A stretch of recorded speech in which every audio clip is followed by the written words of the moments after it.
Thank you, Meredith, for that nice introduction. What I want to start with is I'll just give a brief overview of my background as it relates to the work we're about to do, and then we'll launch into it. So I am a behavioral scientist, which means I work on developing scalable interventions that use the insights of psychology and other fields to change behavior to help people make better choices. And then the second element is we always use randomized controlled trials, which I will illustrate in a moment, to figure out what works and what doesn't. And that I used to work in politics. I no longer do that. Everything I do now is about mobilizing families to help families help kids. I want to start by describing a project that we did in my lab 2 years ago. I recruited 10 school districts that have to let us send attendance awards to 15,000 high school kids who had at least 1 month of perfect attendance in the fall. So in January, half of these kids we sent an award. This is with Carly Robinson, Yana Gallus, and Monica Lee. Monica's a grad student at Stanford. Yana is a professor at UCLA, and Carly is a doctoral student here at the Ed School. And half we sent these awards to, saying, congratulations on a perfect month of attendance. We mailed it to them. This is a relatively common practice in some schools to give awards for good attendance. The other half, we sent nothing. So we randomly chose them, so it's a randomized experiment. I want you guys to guess what you think the effect is on subsequent attendance. I'll give you 5 response options. Very large decrease in attendance. Small decrease in attendance. No effect, which I probably wouldn't be talking about if that's the result. Small increase in attendance, large increase in attendance. Okay, so raise your hand. We'll start with large increase in attendance. Raise your hand if you think that's what happens. Raise your hand if you think small increase in attendance. Raise your hand if you think no effect. I hope no one says this. Okay, raise your hand if you think small decrease in attendance. Okay, raise your hand if you think large decrease in attendance. Okay, so the vast majority of you, like me, thought that this would increase subsequent attendance. This is a common practice. 92% of schools in the US report that they give attendance awards. What we learned by doing this experiment is that sending these awards decreased subsequent attendance. Students who receive these awards show up to school less after getting them than they did before. And then a control group. And there's no way to know this without running the experiment. So this practice, it turns out, is actually counterproductive. But when they send these awards to kids who have excellent attendance, those kids generally continue to have excellent attendance, and so they might believe that these awards are what's causing the ongoing excellent attendance. But they're selecting the kids with excellent attendance, slightly decreasing their subsequent attendance, and attributing the relative excellence to the awards. Right? They miss that. Experiments are important, is the point of this one. Here's another one. The correlation is not causation. So this is it's a decade old now, but it's one of my favorite examples of a common practice in medicine, or a widespread practice in medicine, that was practiced for a couple decades that it turns out wasn't awesome. So studies question using cement for spine injuries. This is in the New York Times. It's reporting a JAMA paper. The treatment, vertebroplasty, injects an acrylic cement into bones in the spinal column to ease the pain from cracks caused by osteoporosis, the bone thinning disorder common in older people. Doctors began performing it in the 90s. Patients swore by it. Most got better. And it caught on without any rigorous trials showing that it works. Last year, this is in 2009, 73,000 Americans had this treatment. This is just to be clear. You have back pain, and so they inject acrylic cement between your vertebrae as a way of reducing your back pain. And at that point, what they know is that people who get it tend to get better. And so they did some randomized experiments, and it turns out it has no effect. But the people who have back pain, there are probably doctors here, but it turns out the people who have back pain tend to get better anyway. But when you inject the vertebroplasty, they tend to get better, and they attribute that improvement to the vertebroplasty. It turns out it's useless and expensive, and probably not healthy in the long run to have acrylic cement in your bone joints or your spinal column. Point is that what the correlation is, people who get it tend to get better. And they attributed that to that it must be that this is causing it. There was no way to know that this is not what was causing it unless they did this randomized experiment. In a randomized experiment, a treatment group gets it. A control group got a placebo, which is they got a sort of placebo treatment, which was like I think they may have gotten an incision without any injection. And over time, they looked identical, the two groups. So what I'm going to do is I'm going to describe there's now 3 structures to what I'm going to talk about. The first is a project that we've replicated a bunch of times, really powerful for helping kids do better in school, reduce course failure, improve GPA, and improve standardized test scores, and is dead on the vine. 0 schools that we ever run the studies in ever continue doing it. The second is a project that we've replicated 15 times, reduces absenteeism, and this year we'll deliver 3 million of these interventions. And we started with 10,000. It's like just rapidly growing, everyone wants to do it. And I'll talk about, that has led me to this question, which is the third thing I will talk about, which is how do people decide what works and what to adopt in education. So this is a parent portal. Any of you who have kids probably have your school district offer something like this. You need to get a password, verify it with your social security number, usually your kid's social security number, confirmation of the school, confirmation of birth date. Then a few clicks later, you can eventually access parent information. A friend of mine, Peter Bergman, developed this intervention in Los Angeles Unified School District, where he automatically pushed out from a digital grade book that teachers already put all their information in when your kid has not turned in their homework. So at 5 p.m., you get a text saying, Todd didn't turn in his homework today. Please get him to do it. Or Todd skipped class today. Please talk to him about it. Or, and this is one that we think is most useful, Todd just fell below passing today in this class. So anyone who works with high school kids may know that parents on average hear nothing ever from their schools. So this was a radical increase in useful information from their schools. Peter has done this, studied this in LA Unified, Grand Rapids, Michigan, Morgantown, West Virginia. I've studied it throughout London and the UK with the Prime Minister's office. And I'm going to show you a replication that we did in Washington, D.C. public schools with 7,000 families across 12 schools. The point is, Peter has shown now in 3 replications, and I've shown in 2, that this reduces course failure, increases GPA, and increases standardized test scores. But what we're going to show is something cool about one of the behavioral insights illustration. The way it's normally offered is families are alerted by text that this can be offered, that they can receive this information. They are then texted and said, you can enroll by logging in at some website that is not obvious. But in order to know what to enter into the website, you need to call your school and get the relevant information. This is the way this enrollment process typically works. We simplified it, so one of the least inspired but most powerful things in behavioral science is that when you make something easy, people are more likely to do it. So we just, instead of having them log in, we just said, text back start if you want to enroll. And so we said text back start. Then here's the most powerful thing in behavioral science, is that when you shift the default, people are most likely to accept the default. Right now, the default is if you do nothing, you're not enrolled. But if we shift the default, we say, if you do nothing, you are enrolled, text back stop to opt out. And then a control group. So first, let's start. What percent do you think enroll here? They've got to call their school and log in. Throw out a number. Somebody. 25. Okay, less than 1% of parents enroll.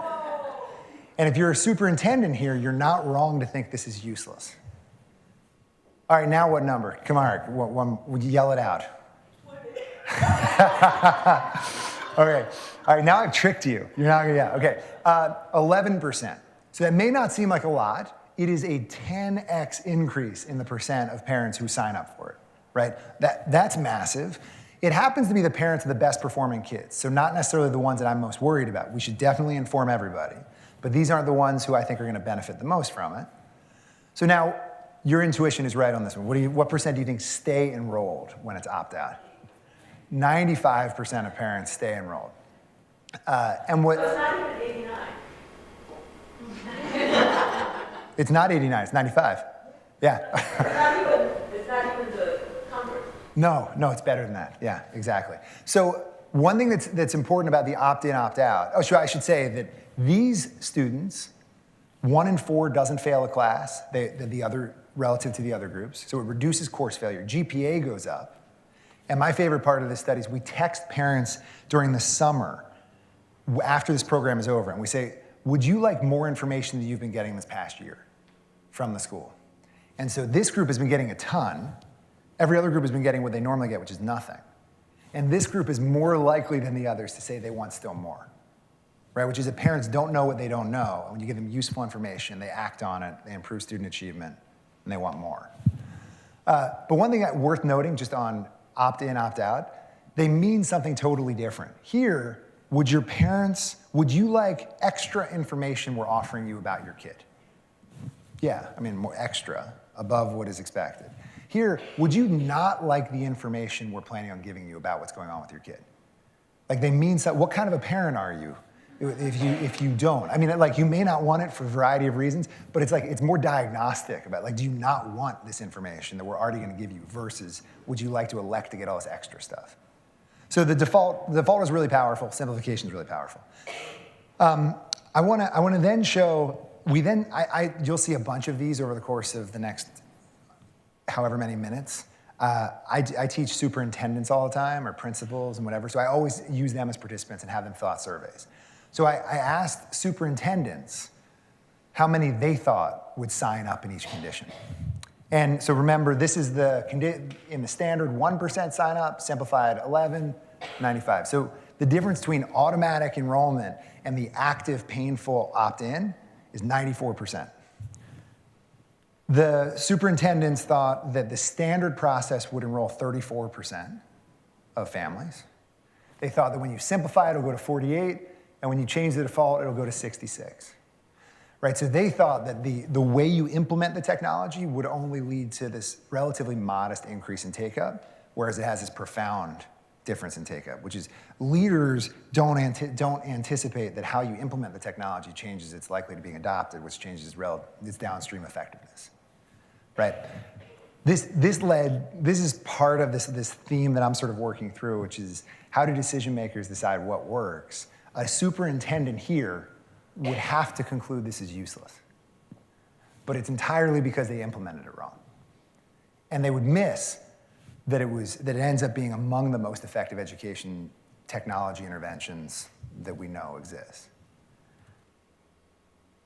We've now replicated this between Peter and me and my lab and his 5 times with 100,000 families. So that puts it about the second most replicated intervention in education.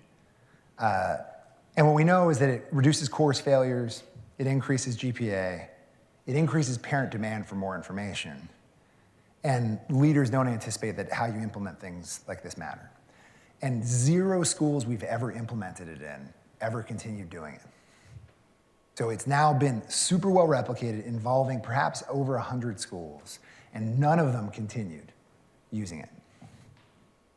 I'll revisit that in a second when we talk about the next intervention.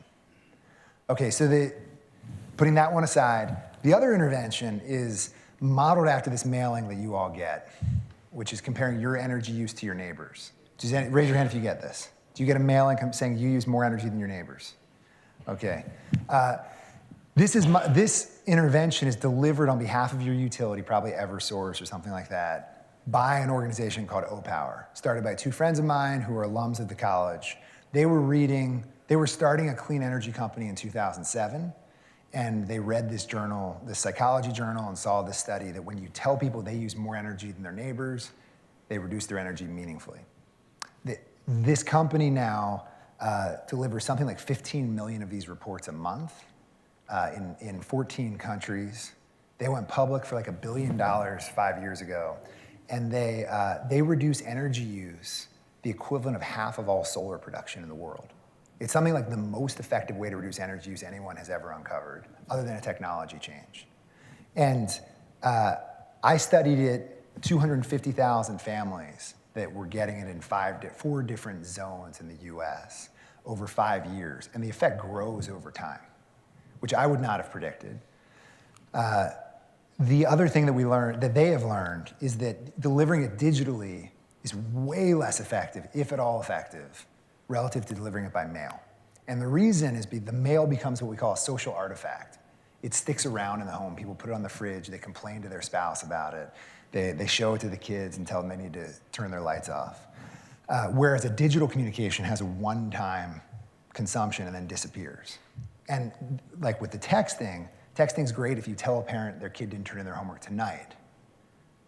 Get them to do their homework now. But if it's a behavior that spans time, like generally reducing energy use, the language I use is, do we need to bridge time for the intervention to work?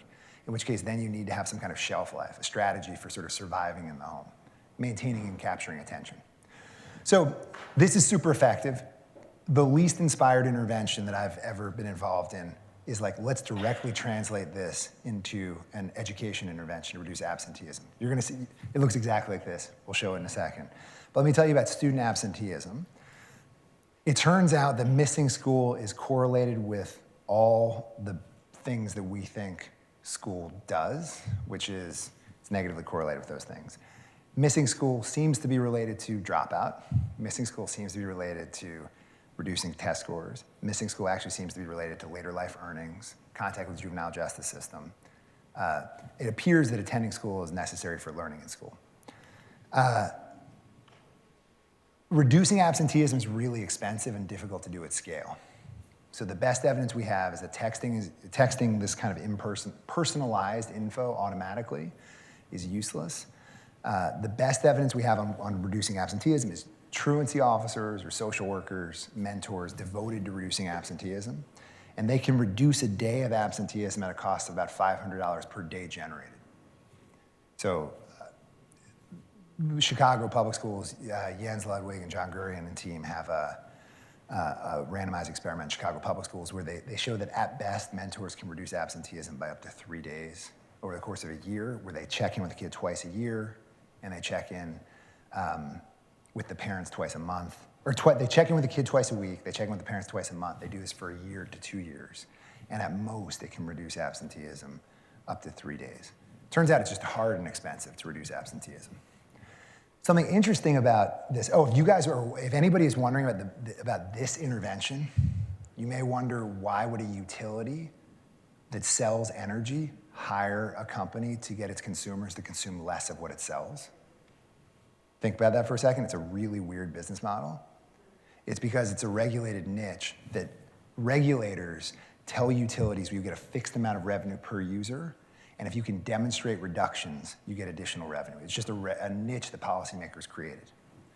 Similarly, for schools, 40% of kids attend schools that get paid per kid per day.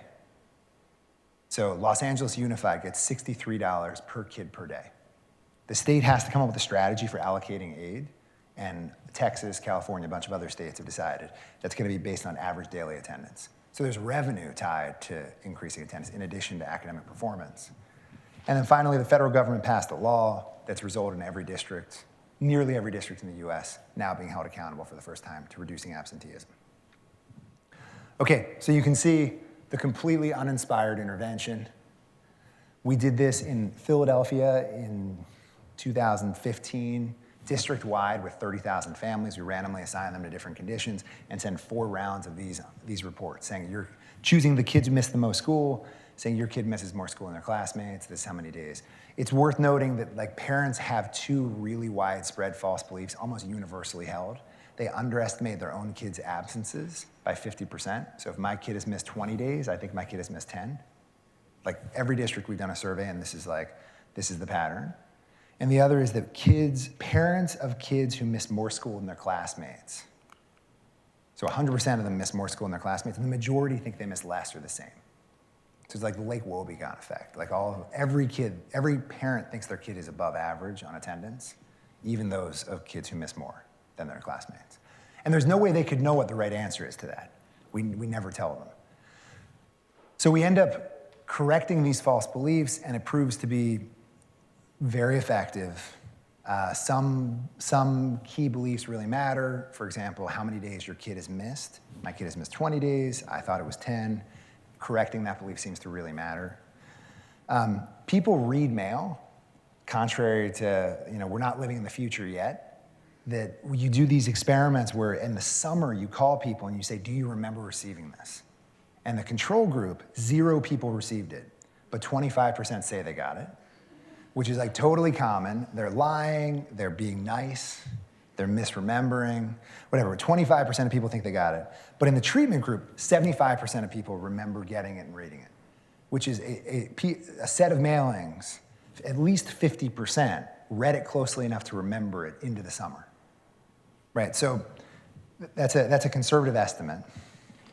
And it turns out it's really effective. It reduces this chronic absenteeism by more than 10%, and it's consistent across grade levels, K through 12, which is surprising. Happy to talk about that, but why we think that is. It's consistent across race, gender, free and reduced lunch status. One thing that's cool, if you assume that if we're siblings and I'm the focal student, we randomize so that only one student is communicated about, but all siblings in the household attend school more. So we're really like changing parent motivation to reduce absenteeism. It's not just with regards to me, it's with regards to all my children, all my parents' children. And so we reduce absenteeism at a cost of like $7 a day, generated per day of additional attendance. So it's about 100 times more cost effective than the next best intervention. It can be implemented at scale, and in a lot of districts, it actually is massively revenue generating for the district.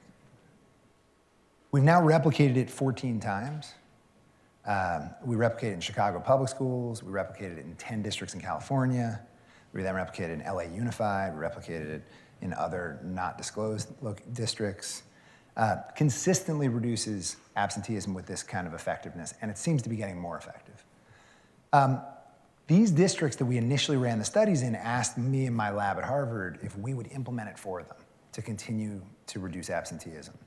And Harvard said it was not research, because it's not anymore, now it's just implementation.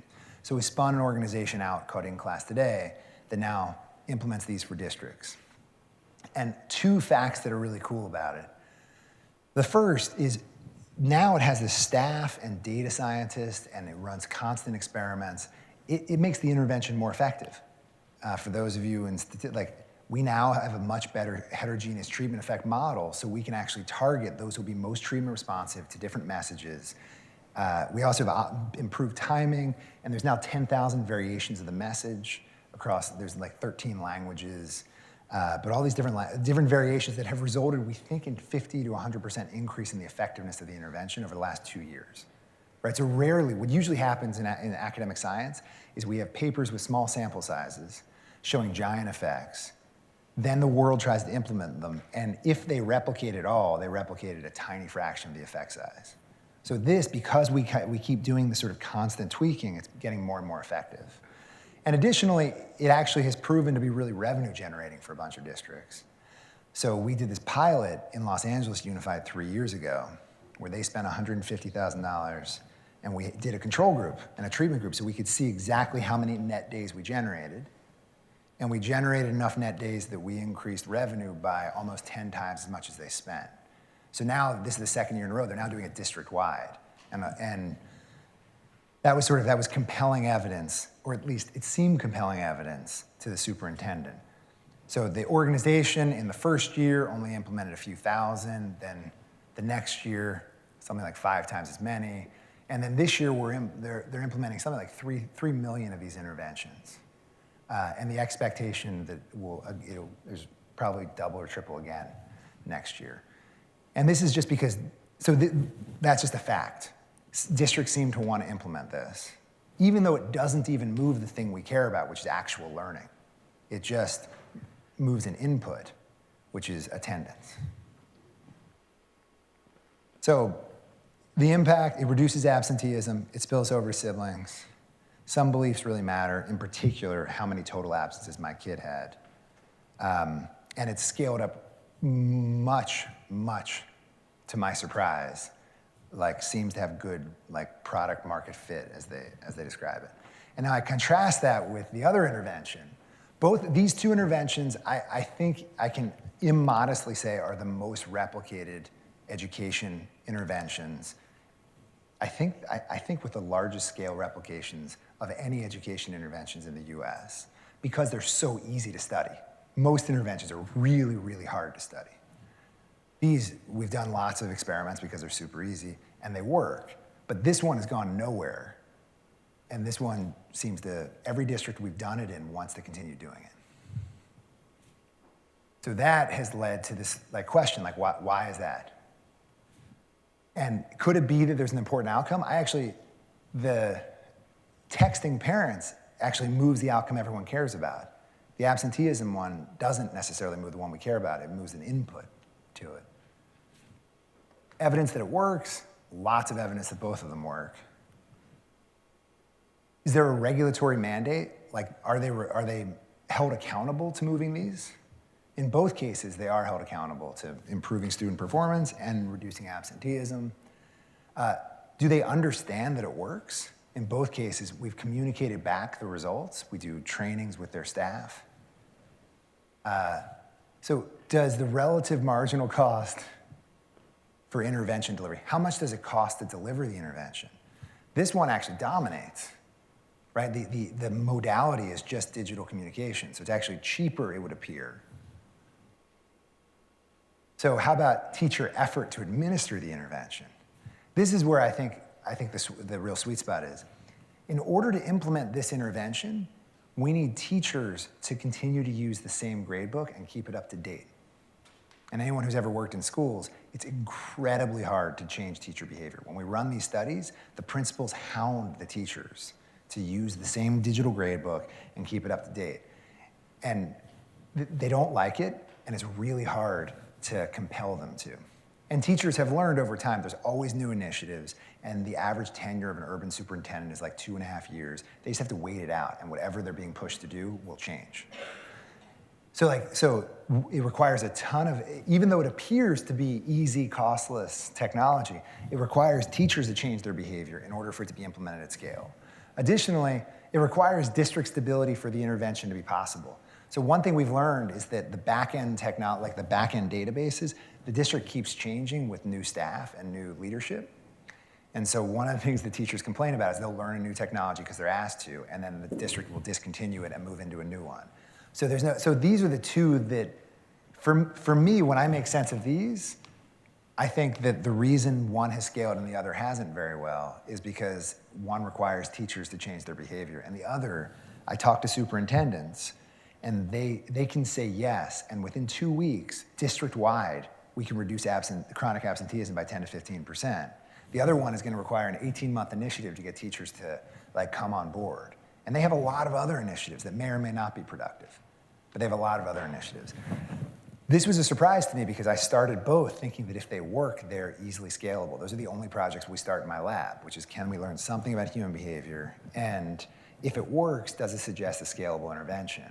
We started it, and much to my surprise, only one of them actually can scale. So that has led to this question for me of how do we scale?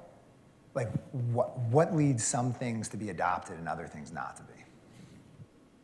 And one approach to this that has left me baffled. So I've been inspired by the talks of the other fellows where I have a hard time sitting with not knowing the answer to stuff.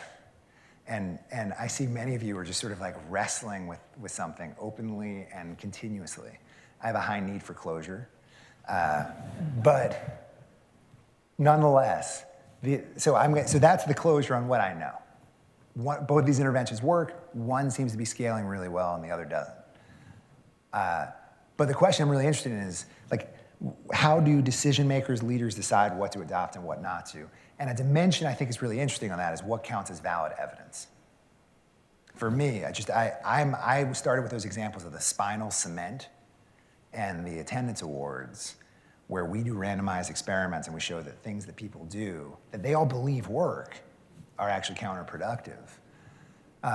So I've run a bunch of, so I talk with school leaders and principals and superintendents all the time, and one very common thing where I'm talking about the absenteeism intervention, I say we've got 15 randomized experiments involving 300,000 families across urban, rural, diverse districts, and they consistently show this result. We know it works in a way that nothing you've ever encountered in your lives as an educator we know works. And they're like, great, let's do a pilot in our district. And I say, what does that mean? They say, let's see if we can do it in one school and see if it reduces absenteeism.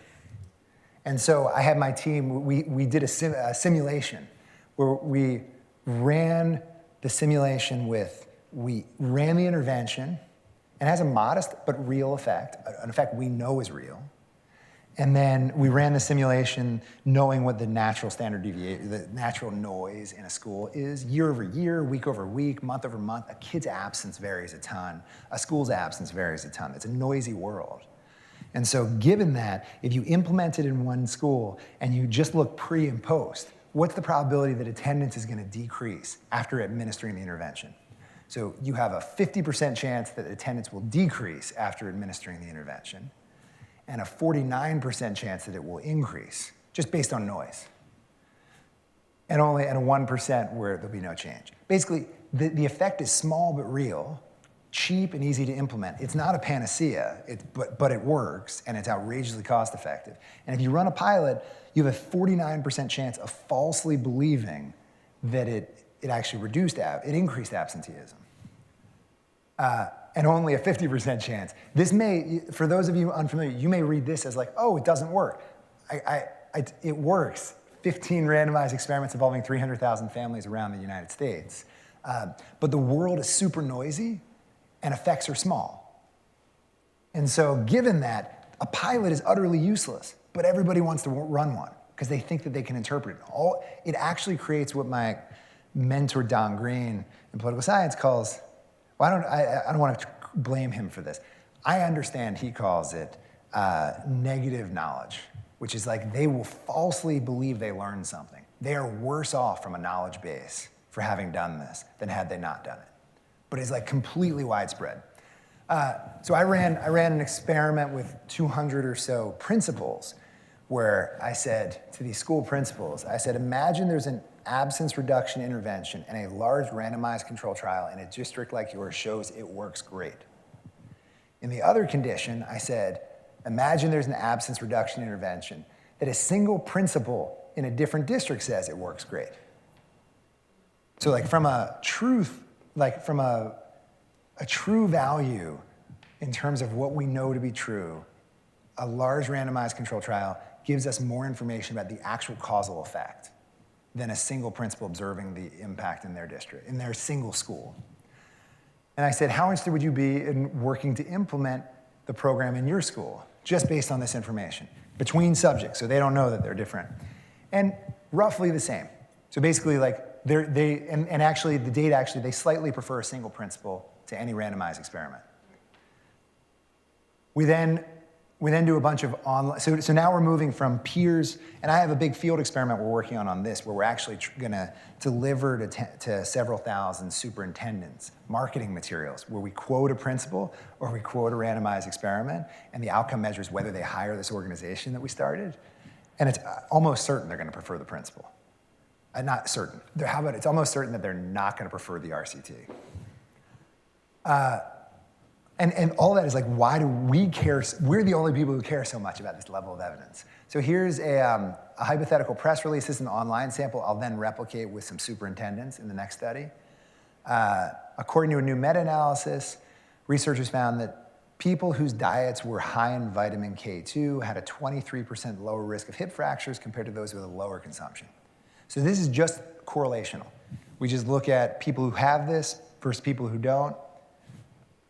People who eat, so there are a lot of things that could be different between people who eat vitamin K2 diets.